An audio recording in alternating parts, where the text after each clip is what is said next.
Bismillahirrahmanirrahim. Rubama fataha laka bab at-ta'ah wa ma fataha laka bab al-qabul wa rubama qada 'alayka bizambi fakana sababan fil wusul.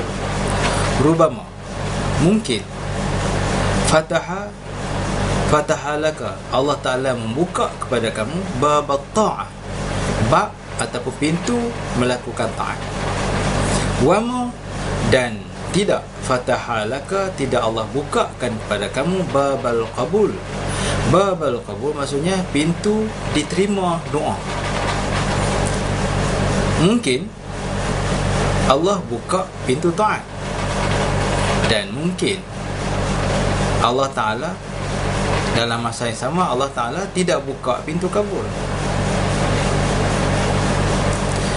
Dan mungkin warubama qada 'alaika bizambi, ditetapkan, ditakdirkan kamu melakukan dosa.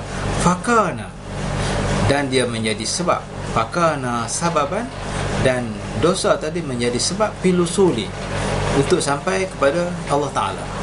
Jadi makna dia di sini, makna di sini, apabila seorang itu dia buat taat, dia buat taat pada Allah, dia sembahyang, dia berpuasa, dia buat kebaikan, tiba-tiba dia berdoa tetapi tidak kabul doa dia. Misalnya dia sembahyang rajin, dia berpuasa sunat rajin, dia berzikir, kemudian dia berdoa minta jadi kaya, tapi tak kaya.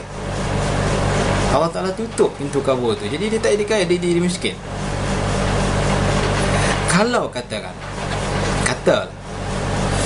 Allah bukakan pintu kabul pada dia, maksudnya bila dia sembahyang rajin, puasa rajin, maka dia doa dia jadi kaya, Allah pun bagi kaya. Mungkin dengan kekayaan itu dia tidak akan beribadah pada Allah. Dengan cara Allah Ta'ala tak mengkabulkan segala doa-doa dia tadi, dia terus melakukan ibadah pada Allah.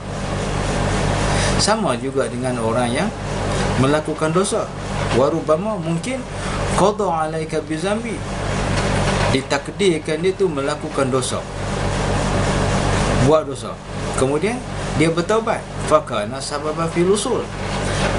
Dengan cara itulah menjadi sebab dia sampai kepada Allah. Maksudnya bila dia berdosa tadi ni, dia mohon ampun pada Allah, dia bertaubat kepada Allah, taubat sungguh-sungguh, taubat. Dengan cara dia taubat tadi ni, dia mendekatkan dirinya kepada Allah. Tapi dengan syarat dia bertaubatlah. Kalau dia berdosa dia tak bertaubat, tak jadi juga. Jadi maknanya bila seorang tu buat dosa, boleh mendekatkan diri pada Allah. Jangan nampak negatif. Mungkin seorang tu bila dia berzina, dia jadi pelacur, ataupun dia tengah buat dosa, bila dia menyesal dengan dosa-dosa tadi ni, dia mohon ampun pada Allah, dia bertaubat. Dengan cara itulah dia mendekati Allah. Sama juga orang yang buat ibadah yang taat tadi, buat taat banyak, sembahyang apa semua, tapi Allah tak makbul doa-doa dia. Maknanya Allah tak makbul itu meningkatkan lagi lah dia beribadah. Kalau dia sembahyang, dia meningkatkan lagi sembahyang dia terus lagi berdoa, Kalau dia berdoa, katakanlah makbul terus, mungkin dia tak buat taat dah. Mungkin sebab banyak akan macam tu. Bila dah mula-mula dia rajin sembahyang, lama-lama dia dah dapat kekayaan, dia dah berhenti sembahyang. Itu. Kata Abu Hurairah radhiyallahu an, Rasulullah pernah bersabda yang bermaksud, demi Allah yang jiwa aku ada di tangannya, andaikan kamu tidak berbuat dosa, nescaya Allah Ta'ala mematikan kamu dan diganti dengan orang-orang yang berbuat dosa, lalu minta ampun pada Allah, lalu diampun oleh Allah Subhanahu Wa Ta'ala. Jadi kalau orang tu dah tak ada dosa, tak payahlah hidup di dunia ni. Jadi manusia ni mana yang tak buat dosa? Tapi kalau dah buat dosa, kena minta ampun pada Allah. Jadi dengan minta ampun pada Allah Ta'ala ni, Allah Ta'ala mengampun dosa-dosa tadi. Jadi bukan maksudnya kita menggalakkan membuat dosa. Yang dimaksudkan di sini, manusia mana tak buat dosa?